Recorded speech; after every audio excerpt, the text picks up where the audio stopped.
बरेली के city magistrate ने अपने पद से इस्तीफा दे दिया है और इसकी वजह बने हैं यूजीसी के नए एंटी डिस्क्रिमिनेशन रूल्स 2026।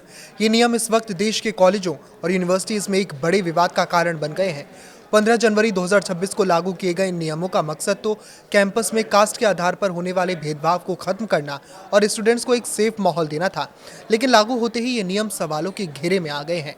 विरोध इतना बढ़ गया कि मामला अब सुप्रीम कोर्ट तक जा पहुंचा है। छात्र राजनीति से लेकर टीचर यूनियंस तक हर कोई सरकार की इस पॉलिसी के खिलाफ खड़ा नजर आ रहा है। हालात की गंभीरता को देखते हुए अब ये खबरें भी तेज हैं कि केंद्र सरकार इन नियमों को वापस लेने या इनमें बड़ा बदलाव करने के लिए मजबूर हो सकती है।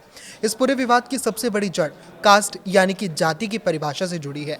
नए नियमों के रेगुलेशन 3C में भेदभाव को केवल SC, ST और OBC कैटेगरी तक ही सीमित रखा गया है, जिसको लेकर याचिकाकर्ताओं खासकर BHU के छात्र नेता मृत्युंजय तिवारी ने सुप्रीम कोर्ट में दलील दी है कि भेदभाव किसी के भी साथ हो सकता है, इसीलिए कानून का दायरा यूनिवर्सल यानी सबके लिए एक जैसा होना चाहिए।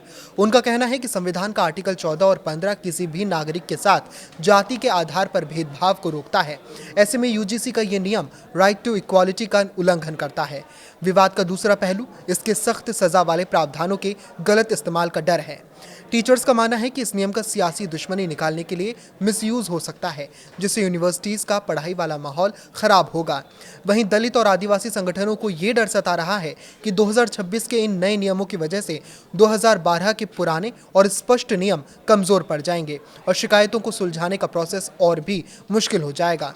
दिल्ली यूनिवर्सिटी, JNU और BHU जैसे बड़े संस्थानों में स्टूडेंट्स प्रदर्शन कर रहे हैं और उनकी मांग है कि इन नियमों को बनाने से पहले उनसे बात की जानी चाहिए थी।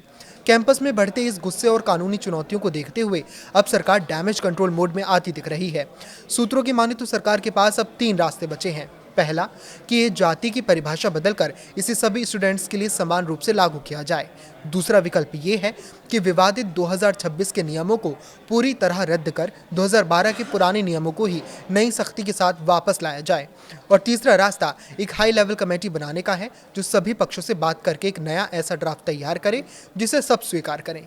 फिलहाल सबकी नजरें सुप्रीम कोर्ट के रुख पर टिकी हैं, जो ये तय करेगा कि देश के विश्वविद्यालयों में समानता का भविष्य क्या होगा। यूजीसी के इस मुद्दे पर आपकी क्या राय है, हमें कमेंट करके जरूर बताएं। लाइक करें, शेयर करें और इसी तरह जुड़े रहें। नमस्कार।